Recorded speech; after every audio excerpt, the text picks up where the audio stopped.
दुरूद शरीफ पढ़ लें।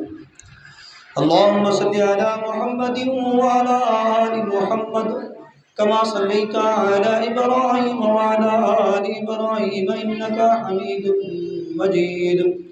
अल्लाहुम्मा बारिक अला मुहम्मद व अला आलि मुहम्मद कमा बारकता अला इब्राहीम व अला आलि इब्राहीम इन्नका हमीदुम मजीद। रब्बि इश्रह ली सदरी व यस्सिर ली अमरी वहलुल उक़दतम मिन लिसानी यफ़क़हू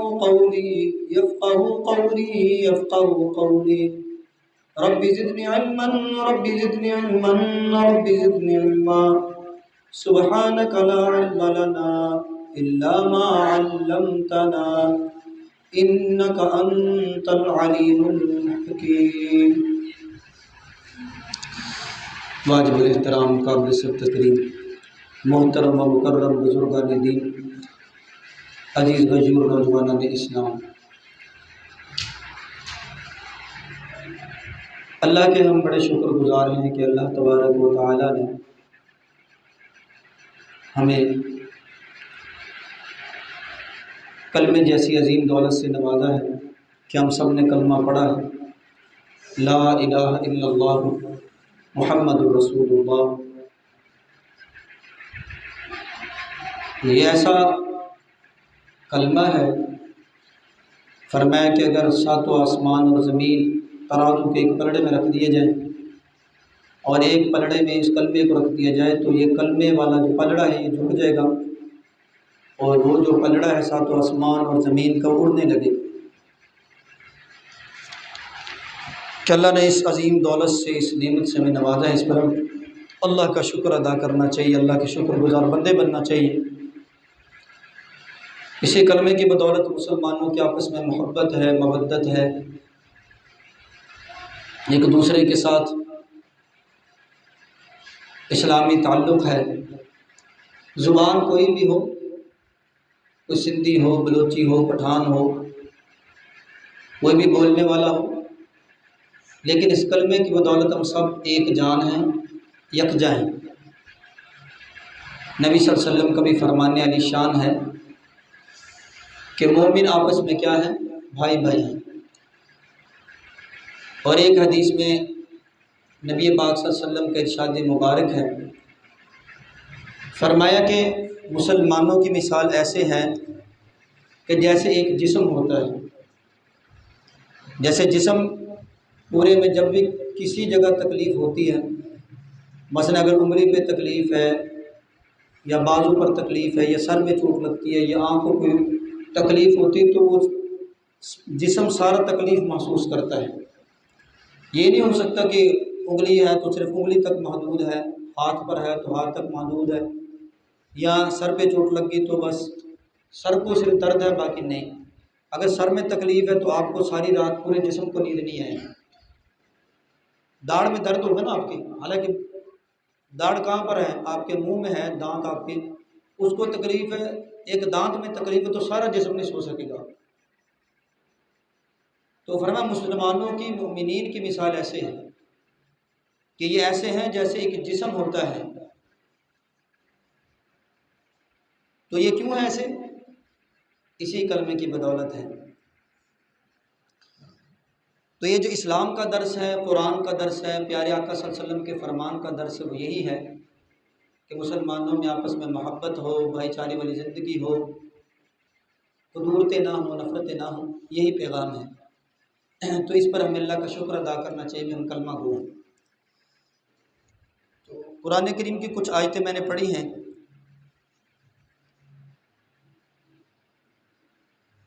उनका मफहूम जो है, जो आज के हमारे दिन चल रहे हैं ना, कौन से दिन चल रहे हैं?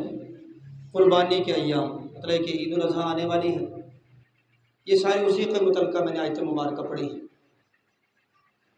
असल में ना, ये जो इस्लाम, समझ लें कि इस्लाम की बुनियाद ही कुर्बानी पर है। इस्लाम की बुनियाद ही किस पर है? कुर्बानी पर रखी गई है कि मुसलमान हमेशा कुर्बानी देते रहे, कुर्बानी देते रहे हैं और कुर्बानी देते रहेंगे। ये नहीं कि सिर्फ दे उस वक़्त दी थी कि माजी में दे दी, चलो अब चलो नहीं है, नहीं दी।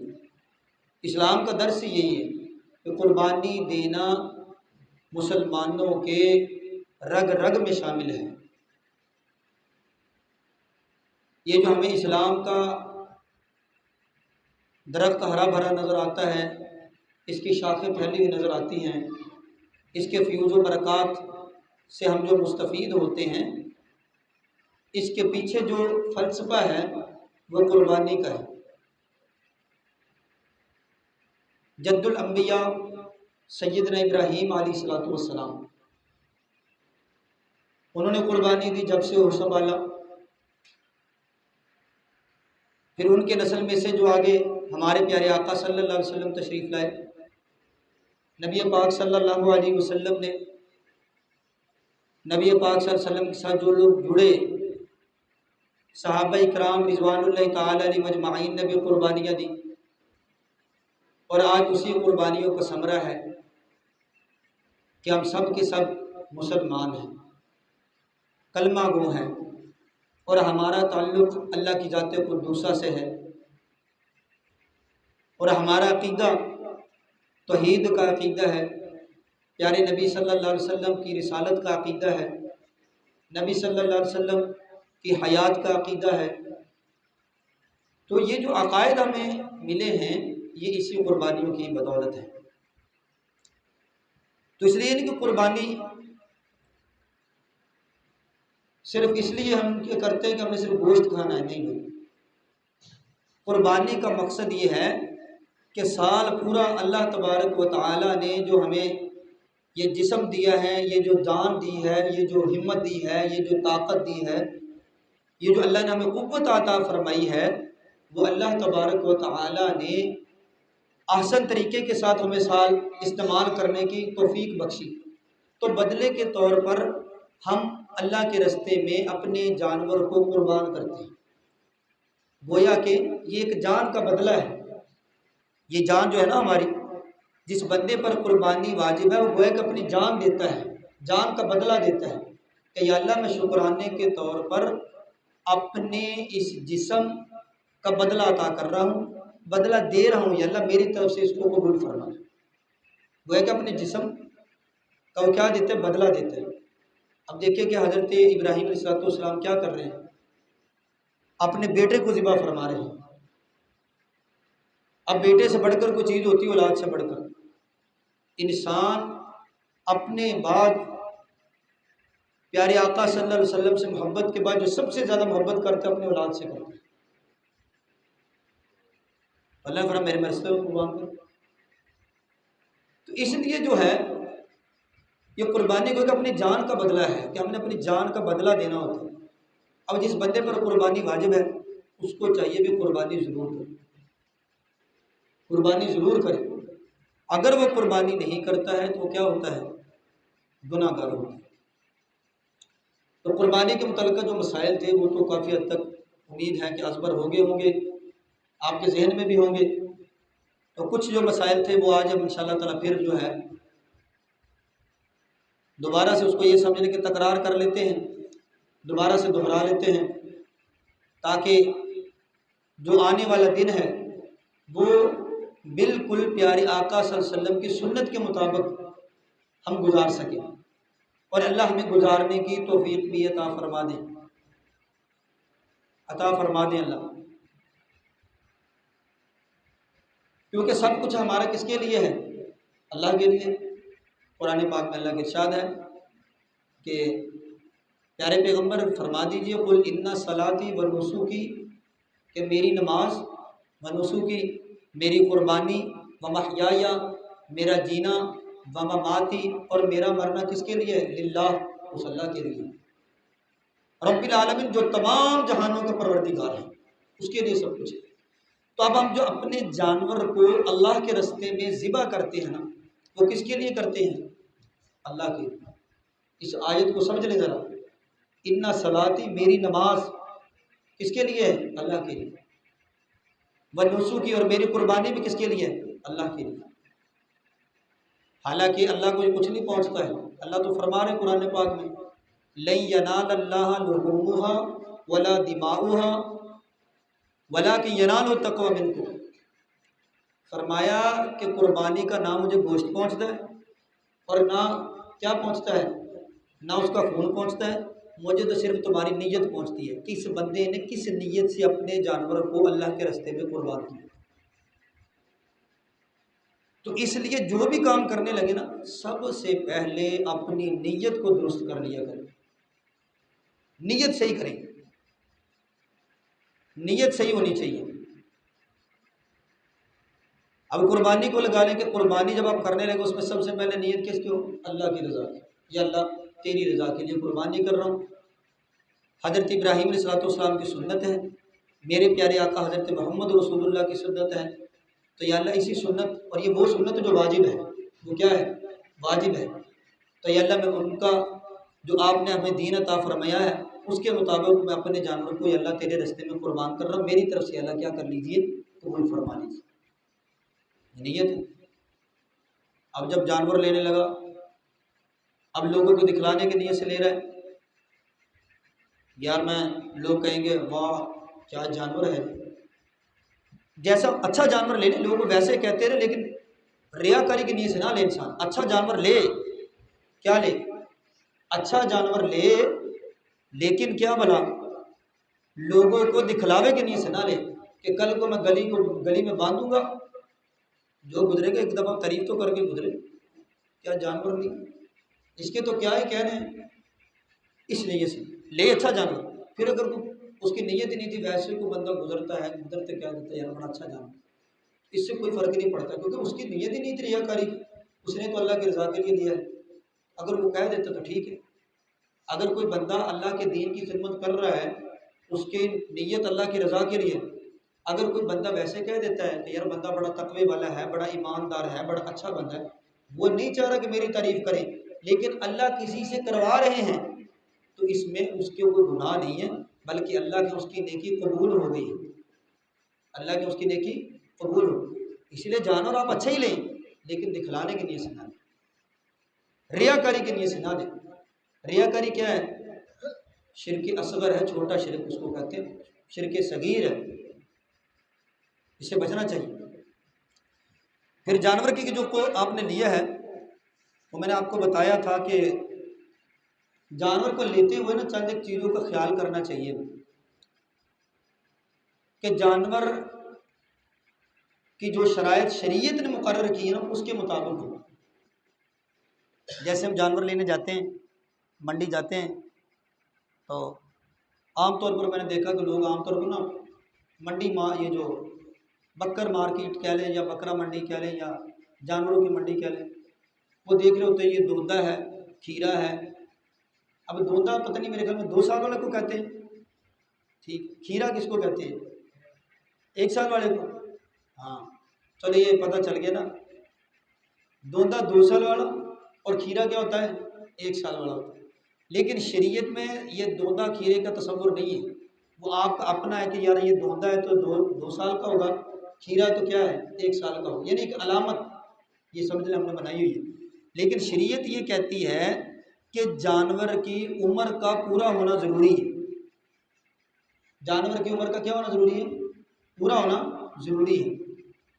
कुर्बानी पे कौन कौन से जानवर लग सकते हैं? सबसे पहले तो ये ज़हन में रख लें, क्योंकि हम थोड़ा थोड़ा आगे चलते जाते हैं। कुछ मैंने मिसाल बता दी, कुछ आज बताते हैं। बकरा, बकरी, ठीक है, एक हो गया। इसमें दुम्बा दुम्बी खुद ही आ गई। छतरा, छतरी, और छतरी से मुराद भेड़ कहते हैं जिसको, भेड़ या, ठीक है, भेड़ या दूसरा उसका क्या है यार, उसका मुज़क्कर का क्या होगा भला? छतरा ही होगा ना। छतरा और भेड़ या लेला कह सकते हैं, ठीक है ना, लेला कह सकते हैं। तो ये बकरे बकरी के मफहूम में ये सारे बीच में आ जाएंगे। बकरे और बकरी के मफहूम में क्या आ जाएंगे? कितने जानवर आ गए? बकरा भी, बकरी भी, छतरा भी, भेड़ भी, और क्या, दुम्बा भी और दुम्बी भी है। अगर इसके अलावा मसलन ये जो नस्ल गुजरी है ना, इसके अलावा कोई नस्ल को क्या मैं हिरण पकड़ के कर देता हूँ? हिरण नहीं कर सकते आप। चलो अभी हिरण का गोश्त अलग खाया जाता है, लेकिन हलाल है, लेकिन वो क्या है भला? वो एक ना जंगली जानवर है, तो कुर्बानी के लिए वो नहीं लगेगी। बाज़ेन में रखो। इसके बाद अगला स्टेप हमारा क्या है कि गाय, तो गाय का मुज़क्कर होता है बैल, ठीक है, बछड़ा भी कहते हैं उसको। वो दोनों बीच में आ गए। अब इसके साथ भैंस और भैंसा, भैंस और भैंसा, भैंसा जिसको हम पंजाबी में कट्टा कहते हैं। भैंस भी कर सकते हैं, यानी कि भैंस नहीं कर सकते, भैंस कर सकते हैं, कट्टा कर सकते हैं।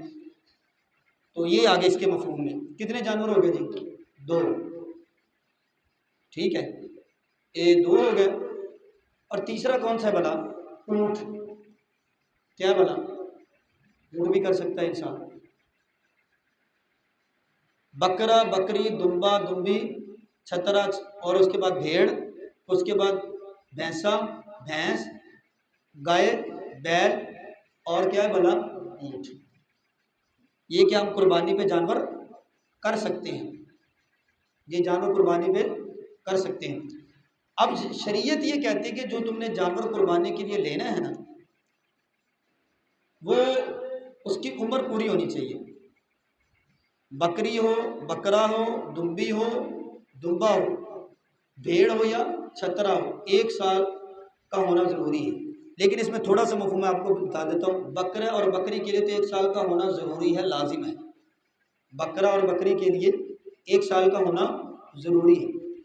जो भेड़ है या छतरा है या दुम्बी या दुम्बा है, उसके लिए उलमा किराम ने ये मसला लिखा हुआ है, अगर वो 6 माह का इतना भारी है या इतना सेहतमंद है कि वो देखने में लगता है पूरा साल का है, तो वो 6 माह का भी कुर्बानी पे क्या हो जाएगा? लग जाएगा। कौन सा जानवर भला? जैसे कि सरगोदे के जो कजले हैं ना, कद काफ़ी बड़े कर जाते हैं, मेरे ख्याल बड़े बड़े कान होते हैं उनको, कद में काफ़ी बड़े हो जाते हैं, वो देखने में यूँ लगता है कि वो यानी कि ऐसे साल का ही है। तो उलमा किराम ने मसला लिखा हुआ है कि वो 6 माह का भी क्या लग जाएगा? कुर्बानी पे लग जाएगा। लेकिन बकरी और बकरे में साल का होना क्या है? ज़रूरी। अब उसमें दोंदा खीरा नहीं, अगर वो जान मसलन साल, फिर कौन सा साल मुराद होगा? इस्लामी साल मुराद है। मसलन एक जानवर जो मसलन बकरी ने बच्चा दे दिया ईद वाले दिन, ईद वाले दिन 8 बजे उसने बच्चा दिया, अगले साल 8 बजे के अगले साल जो कुर्बानी की ईद आएगी, 8 बजे के बाद वो जानवर कुर्बानी पे लग सकता है, उसका साल पूरा हो जाएगा, इस्लामी साल पूरा होगा। क्या पूरा होगा? इस्लामी साल उसका पूरा हो जाएगा। वो बकरा अगले साल 8 बजे के बाद क्या हो जाएगा? पूरे साल का हो जाएगा। तो उसको आप क्या कर सकते हैं? कुर्बानी पर लगा सकते हैं, उसकी कुर्बानी कर सकते हैं। अब गाय और भैंस के अंदर कितना होना जरूरी है? 2 साल। शरीय दूधा खीरा वो की अलामत है, आप अपने तौर पर देखते हैं, लेकिन उसका 2 साल का होना ज़रूरी है। 2 साल का होगा तो फिर वो क्या लगेंगे, लग जाएंगे किस पर भला, कुर्बानी पर। जो बंदा कह रहा है, या आपका तजर्बा बताता है, कोई तजर्बा कर बंदा ले जो बताते हैं कि इतनी उम्र इसकी पूरी है, या जो जहाँ से ख़रीद रहे हैं वहाँ के गांव वाले या उसके साथ वाले कह रहे हैं ये 2 साल पूरी और देखने में भी लग रहा है, फिर आप अल्लाह का नाम लेकर ले लें, कर दें। कबूल करने वाली ज़ात अल्लाह की, क्योंकि वो हमारे सामने बात को तो उसकी उम्र गुजरी नहीं होती। हमारे बस में तो यही है ना, हम किसी से पूछ लें जो जानने वाला है, या जो उसके साथ वाले बंदे शवाहिद ले लें, या ये पता चले बंदा ईमानदार लग रहा है कि सही बोल रहा हो, आप ले ले जाते, उसको अल्लाह के रास्ते में क्या करें, करो। ऊँट के लिए 5 साल का होना ज़रूरी है।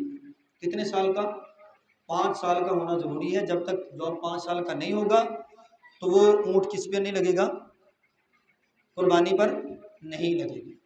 तो ये तो सी इनकी उम्रें, जानवरों की क्या है, उम्रें। अब हम जानवर लेने जाते हैं तो कुर्बानी का जानवर कैसा होना चाहिए। एक तो उम्र का मैंने बता दिया, उम्र क्लियर होगी। बकरी बकरा कितने साल का, 1 साल का। दुम्बा छतरा 6 माह का भी चल जाएगा। उसके बाद क्या आ गया, गाय भैंस भैंसा बैल कितने साल के, 2 साल के। ऊँट कितने साल का, 5। आगे बात समझ में। इसके बाद आप जानवर लेने जाते हैं, जानवर में कोई ऐब आप देखते हैं, जानवर के अंदर ये जरूर देखना चाहिए कि जानवर में कोई ऐब तो नहीं। आमतौर पर पता क्या करते हैं लोग, मैंने तो ये भी किसी से सुनने में आता है कि कई चीज़ों को आर्टिफिशियल लगा देते हैं। मसलन ये जो दुम है ना, दुम प्लास्टिक की लगाई होती है किसी, या वैसे सी देते हैं। वैसे क्या करते हैं, दुम होती ही नहीं है, दुम उसकी कटकी की वजह कोई मसला बन चुका होता है, आर्टिफिशियल ठोक देंगे, ठीक है ना उसको। तो ये तहकीक कर लेनी चाहिए, अगर जानवर की जो दुम है वो आधी से ज़्यादा कटी हुई है, कितनी भला, आधी से ज़्यादा कटी हुई है, तो फिर उस जानवर की कुर्बानी नहीं होगी। अगर उसकी दुम जो है आधी से कम कटी है तो फिर वो क्या हो जाएगा, जानवर कुर्बानी पे लग जाएगा। यही हुक्म उसके कानों का भी है कि कान जो है उसके, अगर तो उसका कान जो है आधे से ज़्यादा कटा हुआ है, क्या कटा हुआ है, आधे से ज़्यादा कटा हुआ है, तो फिर वो जो जानवर है वो कुर्बानी पर नहीं लगेगा। अगर आधे से कम है तो फिर वो क्या हो जाएगा, जानवर कुर्बानी पर लग जाएगा। इसी तरीके से आमतौर पर ना जानवर के कान चीर जाते हैं, कान पूरे है लेकिन चीरा हुआ है, तो वो जानवर कुर्बानी पर लग जाएगा, उसका कोई मसला नहीं है। कान पूरा ही है लेकिन चीरा हुआ है तो वो कोई मसला नहीं। इसी तरीके से अगर कोई जानवर आप लेने जाते हैं, जानवर को देखते हैं कि जानवर के अंदर ना, आप उसको जब जानवर लेते हो उसको चला कर देखें, कोई लंगड़ाहट तो नहीं उसके अंदर, लंगड़ापन तो नहीं है। अगर जानवर के अंदर बहुत ज़्यादा लंगड़ापन है, वो चल ही नहीं सकता, क्या नहीं चल सकता, चल ही नहीं सकता बिल्कुल, तो भी वैसा जानवर कुर्बानी पर नहीं लगेगा। अगर पता कि थोड़ा बहुत लंगड़ाहट है, चल लेता है, लेकिन मतलब का साहब चल लेता है, चाहे थोड़ा दिक्कत से चलता है लेकिन चलता ज़रूर है, थोड़ी बहुत लंगड़ाहट है, तो वो जानवर कुर्बानी पे क्या हो जाएगा, लग जाएगा। ऐसा जानवर ना हो वो बेचारा यहाँ से वो सामने जो घर है वहीं तक ना जाए, तो ऐसा जानवर कुर्बानी पर है। यानी कि जानवर ऐसा होना चाहिए चल फिर तो भी रहो और सेहतमंद भी हो, और क्या हो, देखने में भी अच्छा लग रहा हो, उसमें ऐप भी ना, ऐसा जानवर कुर्बानी पर क्या होता है, लग जाता है। उसके बाद जो जानवर है उसके अंदर ये जो थन वगैरह होते हैं ना, थन जो है आमतौर पर मतलब मुन्नस जानवर लेने लगा है। एक तो जो पठ वगैरह होते हैं कि जिसकी अभी इतनी उम्र नहीं होती, उसने कुछ सुआ नहीं सुआ होता, जिसको कहते हैं कि उसने किसी बच्चे को अभी जन्म नहीं दिया होता, उसके तो थन अभी बाहर आते ही नहीं है इतनी।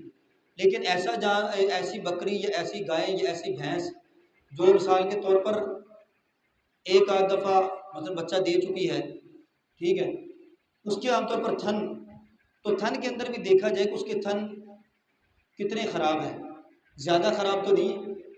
अगर थन मिसल एक थन पूरे हैं, तीन नीचे लटके हुए हैं, एक ऊपर चढ़ा हुआ है, लेकिन उसके साथ है, तो वो क्या हो जाएगा, जानवर कुर्बानी पे लग जाएगी, कोई मसला नहीं उसके अंदर, उसके अंदर कोई मसला नहीं है। इसी तरीके से जानवर को आप देखने जाते हैं, आमतौर उसकी निगाह बाज़ औक़ात ना, उसकी नज़र में भी बाज़ औक़ात फॉल्ट होता है जानवर की ना, उसको पता ही नहीं चलता। मतलब अगर कोई जानवर ऐसा उसको नज़र ही नहीं आता, तहकीक कर लें उसके आगे चारा करके कि वो चारा कैसे खाता है, अगर उसको मिसाल एक आँख से नहीं आता, एक आँख से नज़र आ रहा है, तब भी वो जानवर क्या हो जाएगा, कुर्बानी पे लग रहे जाए, देखने में दोनों एक जैसे, लेकिन एक आँख से देखता है दूसरी से नहीं, तो जानवर क्या हो जाएगा, कुर्बानी पे लग जाएगा। अगर किसी की नज़र कम है, मसलन किसी जानवर की नज़र कम है, आप करीब करते हैं उसको चारा नज़र आता है, थोड़ा दूर ले जाते नहीं आता, वो भी जानवर कुर्बानी पे लग जाएगा। क्योंकि आप उसको कोई फौज में या पुलिस में भर्ती नहीं कर रहे कि उसकी नज़र 6/6 ही होनी चाहिए, ठीक है ना। आपने उसको बस नज़र आए, घास खा लेते करीब पड़ी होती, आपने उसको कौन सी फौज में भर्ती कराने लगे। तो जानवर को लेकर उसको अल्लाह के रास्ते में क्या कर दें, कुर्बान कर दें। पंखा चला दें, तो क्या कर दें, कुर्बान कर दें बस, फिर ज़्यादा ना वो करें उसमें। तो ये तो है कुर्बानी का जानवर जो आपने ले लिया। बातें होगी लेकिन काफ़ी हद तक मैं पहले बताई थी, कुछ आज बता दी कि जानवर लेते हुए चीज़ों का क्या करना चाहिए, ख्याल करना चाहिए। अब जानवर को मैंने ये भी बता दिया, दुम भी बताई, कान भी बता दिए, थनों का भी बता दिया, और क्या बता दिया, नज़र का बता दिया, उसकी टांगों का भी बता दिया है। तकरीबन पूरा जानवर हो चुका है। अगर और भी आपको कुछ ज़हन में है कि जानवर में ये भी पाया जाता है तो आप पूछ सकते हैं, ताकि दूसरों के भी इल्म में ये चीज़ आ जाए। अब जानवर को जब ज़िबा करते हैं उसके अंदर यह थोड़ा ख्याल किया जाए। ले तो आप आए हैं, जानवर को ज़िबा करते वक्त जैसे मैंने बताया था कि जानवर को ज़िबा करते वक्त अगर उसके अंदर कोई ऐप पैदा हो जाते हैं, मसलन लिटाते हुए, मतलब उसको खींच रहे थे, तान रहे थे, उसको गिरा रहे थे, फिर उसकी आँख अंधी हो जाती है, उसका सींग टूट जाता है। हाँ, सींग का मसला भी आ गया है, मैं नहीं बताया था, सींग आ गया बीच में। ये जो सींग होता है ना, बाज़ जानवरों के तो सींग पैदाइशी नहीं होती, वो तो फिर नहीं है, तो जानवर तो ले सकता है ना, इंसान उसको कर ले ज़िबा, ले सकता है, कर भी सकते हो। लेकिन अगर उसके सींग थे किसी ने रगड़ दिए हैं तो वो जानवर भी लग जाएगा। और अगर मिसाल के तौर पर जानवर लड़ रहे थे या कोई और मसला पेश आया कि उसका जानवर का सींग जो हो गया टूट गया, अगर तो ऊपर से टूटा है तो कोई मसला नहीं, लेकिन अगर जानवर का जो सींग ऐसा टूटा कि उसके दिमाग के अंदर से निकल नुकसान हुआ, तो फिर वो जो जानवर है वो कुर्बानी पे नहीं लगेगा, वो जानवर कुर्बानी पे नहीं लगेगी। इसी तरीके से कोई और मसला जेहन में आ गया, अगर किसी जानवर को खारिश पड़ी हुई है, खारिश है, अगर तो उसकी जो जानवर पर जो खारिश है वो उसकी खाल तक महदूद है, नीचे नहीं गई है, खाल तक महदूद, मतलब हो जाती है खारिश, तो पता चल जाता है कि कैसी इसको खारिश है, तो वो जानवर कुर्बानी पर लग जाएगा। लेकिन अगर उसकी खारिश उसके गोश्त के अंदर सरायत कर चुकी है तो वो जो जानवर है वो कुर्बानी पर नहीं लगेगी। हाँ, मैं बता रहा था कि कुर्बानी को जानवर को लिटाते हुए उसका नुकसान हो जाता है, आँख अंधी हो जाती है, सींग टूट जाता है, टांग का कोई नुकसान हो जाता है, ऐन कुर्बानी के वक्त लिटाते हुए, तो वो ऐब शुमार नहीं होगा। आप उसको अल्लाह के रास्ते में कुर्बान कर दें, वो अल्लाह के आपका कबूल हो गया। फिर जानवर को ज़िबा क्या है, ज़िबा करते वक्त किन चीज़ों का ख्याल करना ये ज़रूरी है, इन बातों को ज़रा ज़हन में रख लें कि जानवर को लिटाने के बाद जानवर की टांगों का किबला रुख होना क्या ज़रूरी है, किसकी तरफ, किबले की तरफ, और उसका जो आपने गर्दन काटनी है ना वो भी उसका किस तरफ, किबला रख, जारी पर टांगे हो जाए, उसकी गर्दन खुद ब खुद क्या हो जाएगी, उस तरफ को हो जाएगी। क्योंकि जब आमतौर पर जानवर को बांधा, जब लिटा लिया जाता है, उसको आगे पीछे बांध लिया जाता है, फिर उसको मूव करना, आगे पीछे करना आसान होता है। पहले उसको गिरा लें, फिर उसको मूव करके किसकी तरफ कर लें, किबले की तरफ कर लें। फिर जो बंदा छुरी चलाने लगे उस पर, मतलब उसको कुर्बान करने लगा है अल्लाह के रास्ते में, उसका भी सीना जो है किसकी तरफ होना चाहिए, किबला रुख होना चाहिए। छुरी जो है, छुरी का रुख भी किसकी तरफ होना चाहिए, किबला रुख होना चाहिए। फिर उसको क्या करे, अपने जानवर को ये दुआ पढ़कर बिस्मिल्लाह अल्लाह अकबर क्या करके काट दे, क्या करके काट दे, बिस्मिल्लाह अल्लाह अकबर कहकर काट दे, तो अल्लाह इंशाल्लाह कबूल फरमाए। फिर जब जानवर की वो रगें कट गई हैं, जो 4 रगें हैं ना वो कट गई हैं ना, उसको छोड़ दे, उसको तड़पने दे, उसको क्या करें, तड़पने दें। बल्कि कसाई को समझाना चाहिए, वो आमतौर पर ना वो छुरी की जो नाखुन वो नोक होती है उसके हराम मगज में मारते हैं, उससे जानवर पे एक झटका सा लगता है तो जल्दी ठंडा हो जाता है। हालांकि उसको तड़पने देना चाहिए, क्योंकि जब जानवर तड़पता है ना उसके अंदर से जो खून होता है, जो बीमारियों का खून होता है, वो सारा बाहर आ जाता है, उसको कहते हैं दमे मसफूक। उसको क्या कहते हैं, जानवर को हलाल करने का मकसद ये कि उसके अंदर जितनी भी बीमारियां वो ख़त्म हो जाए, तो आप जो पास जो सेहतमंद गोश्त है वो पहुँचे। अगर आप उसको वक्त से पहले उसको तड़पना बंद कर देंगे ना जानवर का, यानी कि उसका कनेक्शन काट देंगे उसकी बॉडी से, क्योंकि जब वो मारते हैं ना हराम वक्त में तो उसका कनेक्शन जो बॉडी के साथ कट जाता है, क्या हो जाता है, कट जाता है, जल्दी जल्दी बात ख़त्म हो जाता है उसका तड़पना, तो वो दमे महसूस के अंदर रह जाता है। जब दमे महसूस के अंदर रह जाएगा तो बीमारियों का बायस होगा। क्या होगा भला, बीमारियों का बायस होगा। जैसे आमतौर पर ये जो बीमार जानवर होता है ना, आप कभी उसकी गर्दन काटेंगे, पहले तो वैसे लोग क्या करते हैं, मदरसे में गोश्त नहीं देते, जब जानवर मरने के करीब होता है ना फिर बुलाते हैं, कहते हैं यार इसको ज़रा छुरी फेर दो। और छुरी फेरते हो, कई दफ़ा देखो छुरी फेर के बड़ा कम निकलता है उसके अंदर से खून। क्यों निकल रहा है कम भला? कि वो अंदर से खून जो है ना उसका वो मूविंग सही नहीं हो रही होती। बीमारी की वजह से ना खून की जो हरकत है, जो सर्कुलेशन है, वो क्या नहीं हो रही थी, सही नहीं होती। तो कम खून निकलता, वो तड़पता जाहिर बात उसके अंदर जान तड़पेगा ना, वो तड़पता नहीं, वो खून उसके अंदर रह जाते हैं। अब उस जानवर का आप गोश्त खाएंगे और एक सेहतमंद जो सही तड़प कर जिसका खून पूरा बाने को उसका खाएंगे तो आपको नुमाया फ़र्क नजर आएगा। वो मज़ेदार होगा, वो उतना मज़ेदार नहीं होगा जितना उसका गोश्त मज़ेदार होगा। ये तो अच्छा किया कि चलो हराम जाने के बजाय अल्लाह के रास्ते में चला गया, तो चलो वो हलाल चीज़ हलाल गई, हराम तो नहीं ना गई। तो ये बात जेहन में रखनी। और कसाई का भी मैंने पिछली दफ़ा भी बताया, अब भी बता रहा हूँ, पता कर ले मुसलमान ही हो। नहीं तो आमतौर पर छारे चूड़े चमार क्या बने होते हैं, ईद पे कसाई बने होते हैं, छुरियाँ पकड़ी होती हैं, पता ही नहीं होता करना क्या है हमने, और पता नहीं होता उसका अकीदा क्या है। ये भाई पता कर लेना चाहिए कि वाक़यातन कसाई क्या है, मुसलमान है। वाक़यातन क्या है, कसाई मुसलमानों तो उसको लगाएं। और फिर एक मसला मैंने और भी बताया था कि जिस बंदे ने जितने बंदों ने छुरी को पकड़ा हुआ है उनका तकबीर पढ़ना ज़रूरी है। अगर उनमें से किसी बंदे ने जानबूझकर तकबीर छोड़ दी, एक तो भूल जाए, वो एक अलग मसला है, जानवर हलाल हो गया भूल गया था नहीं पता, जानबूझ के छोड़ देगा अगर तकबीर तो जानवर फिर हलाल नहीं रहेगा। उसने जानबूझकर उस पर अल्लाह का नाम छोड़ा है, अल्लाह का नाम नहीं लिया, जानबूझकर छोड़ दिया, तो फिर वो जानवर हलाल नहीं होगा। जितने भी ऊपर बंदे छुरी को जितने पकड़ा हो, एक वैसे बंदों ने पकड़ा हुआ है उनका नहीं, जो बंदा छुरी चला रहा है उनका तकबीर पढ़ना क्या है, ज़रूरी है। तकबीर क्या है, बिस्मिल्लाह अल्लाहु अकबर अल्लाहु अकबर। इन चीज़ों का क्या करना चाहिए, ख्याल करना चाहिए। अच्छा ये हो गया जी, कुर्बानी का निसाब बता दें, कुर्बानी का जानवर। हाँ एक मसला और कि कर्जदार की जो कुर्बानी होती है, एक बंदा मकरूज है, एक बंदा क्या है मकरूज है, उसकी कुर्बानी का क्या हुक्म? अगर तो भाई उस पर इतना कर्ज है, अगर उस पर क्या है इतना कर्ज है कि कर्ज को जितनी उसकी कमाई है, मतलब जितना उसके पास पैसा है, कर्ज की नफ़ी करने के बाद उसके पास इतना माल बच जाता है कि जो कि कुर्बानी के निसाब को पहुंचता है। कुर्बानी का निसाब क्या है, 52.5 तोले चांदी की कीमत के बराबर उसके पास मालियत मौजूद रह जाती है, तो उस बंदे को कुर्बानी करना क्या है, वाजिब है। मसलन आजकल मैं 2023 की बात कर रहा हूँ, लोग आमतौर पर ना ये बड़े गलत फहमी में मुब्तला हो जाते हैं। ये 3 चीज़ें ज़रूरी समझ लें, एक है हज, एक है ज़कात और एक है ये कुर्बानी। इनको ज़रा मफ़हूम को अच्छे तरीके से ज़हन में बिठा दें। मसलन अब हज के अयाम है ना, हज के अयाम चल रहे हैं, अगर किसी बंदे के पास अपनी ज़रूरत से ज़ायद, अपनी ज़रूरत से ज़ायद, ज़रूरत क्या है, खाने पीने के घरेलू अखराजात हैं, उसके बिल हैं, यूटिलिटी बिल्स हैं, जो जितने भी हैं, उसकी ज़रूरत से ज़ायद इतनी मालियत मौजूद है कि वो आसानी से हज कर सकता है, तो उस बंदे पर हज क्या हो जाएगा, फ़र्ज होगा। अगर वो नहीं करेगा तो गुनाहगार होगा, बल्कि अगर वो नहीं करता तो उसके लिए वसीयत करना लाजमी, कि वसीयत कर दे भाई मुझ पर हज फ़र्ज था, उसकी तरफ से उसके भरोसा करे।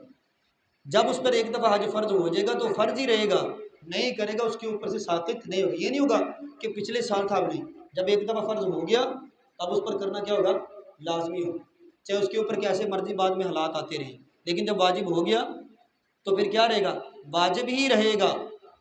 ये किसके लिए मसला है, हज के लिए। लेकिन ज़कात के लिए मसला ये है कि साहब निसाब होना ज़रूरी नहीं है, रहना ज़रूरी है। कि साहब निसाब बंदा होगा, रहेगा। मसलन पिछले साल आप साहब निसाब थे, अब आप पर हालात ऐसे आ गए तो आपकी रोटी नहीं पूरी हो रही, तो फिर आपके लिए ज़कात देना लाजमी नहीं है, क्योंकि आप साहब निसाब रहे नहीं है, पहले थे अब नहीं, अब नहीं आप करेंगे, ज़कात नहीं देंगे। यही कुर्बानी का मसला है कि पिछले साल आपके पास इतनी मालियत मौजूद थी कि 52.5 तोले चांदी की कीमत के बराबर था आपके पास माल, जो आपकी ज़रूरत से क्या था, ज़ायद था। लेकिन अब इस साल आपके पास इतनी नहीं है, तो कुर्बानी आप पर वाजिब नहीं हो। हज के लिए मसला क्या है कि एक दफ़ा जब वाजिब हो गया तो वाजिब रहेगा।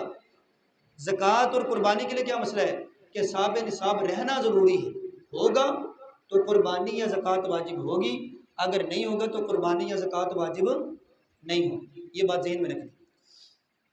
हाँ कर्जदार का बता रहा था कि कर्जा है, अब उसको पता है कि सारी चीज़ें जो है मेरे पास मौजूद है, तो कर्जा मुझ पर तो इतना नहीं है, तो भाई वो फिर क्या कर ले, कुर्बानी करे। तो और कुर्बानी मैंने शुरू में आपको बताया कि कुर्बानी अपनी जान का बदला है। वो है कि आपने जो सही साल सारा गुजारा है ना, सेहतमंद रहे, अल्लाह ने आपको हर बीमारी से महफूज रखा है, तो जब इंसान कुर्बानी कर देते उसकी जान का बदला गोया कि अल्लाह को दे देता है, और इसकी बरकत से अल्लाह उसकी सारे साल की कमाई में भी बरकत देते हैं, और इसकी जान को भी बीमारियों से, बलाओं से, वबाओं से क्या करते हैं, अल्लाह महफूज फरमाते हैं। तो ये अल्लाह से सौदा है एक किस्म का, और अल्लाह इसकी बरकत से उसकी कमाई में बड़ा इजाफा फरमा देते हैं। तो कुर्बानी जिस पर वाजिब ज़रूर करे भाई, इसके अंदर पीछे नहीं हटना चाहिए, ज़रूर करनी चाहिए। हाँ, अगर कोई बंदा ये चाहे कि नहीं यार मैं मुझ पर कुर्बानी तो है, लेकिन इतने लोग जानवर कुर्बान कर रहे हैं, तो लोग सारे के सारा कुर्बानी पे लगा देंगे पैसे, मैं ऐसे करता हूँ जो मुझ पर कुर्बानी के पैसे मेरे पास है ना, मैं किसी गरीब को दे देता हूँ। किसको देता हूँ? सदका कर देता हूँ, किसी गरीब को दे देता हूँ, किसी के काम आ जाएंगे, किसी का घर बस जाएगा। तो भाई आप समझदार ज़्यादा नहीं, समझदार कौन थे? मेरे प्यारे आका सल्लल्लाहु अलैहि वसल्लम। नबी सल्लल्लाहु अलैहि वसल्लम फरमा रहे हैं कि कुर्बानी वाले दिन सबसे बड़ी नेकी अपने जानवर को अल्लाह के रास्ते में कुर्बान करना है। अगर कुर्बानी वाजिब है, सबसे पहले आप कुर्बानी करें, फिर अल्लाह ने आपको अगर गुंजाइश दी है तो दे दें सदका। बल्कि कुर्बानी में सदका भी आ जाता है, पहले कुर्बानी कर लें, फिर उस गोश्त को अल्लाह के रास्ते में देते जाएं, तो आप सदका ही कर रहे हैं। कुर्बानी भी हो गया और क्या हो गया, सदका भी। और बाज़ बुरा बात ऐसे हैं बेचारे पूरा साल गोश्त नहीं खाते हैं। मेरे ख्याल में अब तो मुर्गी का गोश्त भी बड़ा महंगा हो रहा है, क्या हिसाब है? 600 है, दो जी 700 रुपया रेट। कुकड़ी है, मुर्गी है, और वो मुर्गी है जिससे उठा नहीं जाता है। ब्रॉयलर को आप यहाँ पर रोड पे रख देना, बेचारी से उठा नहीं जाएगा। क्या नहीं जाएगा? उठा नहीं जाएगा। तो फिर ये जो है, अगर आप किसी को कट्टा खिला देंगे यार, किसी को बच्चा खिला देंगे, अगर बकरा खिला दें, वैसे खिलाते नहीं लोग, वो पूरा फ्रिज में रख लेते हैं, कट्टा खिला देते हैं, जब बच्चा बच्चे का आ जाता है। बकरा नहीं खिलाते, बकरा बड़े जिगरे से दिया जाता है। तो बकरा भी खिला देंगे तो यार उसके दिल से कितनी दुआएं निकलेंगी, जिसके घर में साल के बाद बकरा पकेगा, ठीक है ना।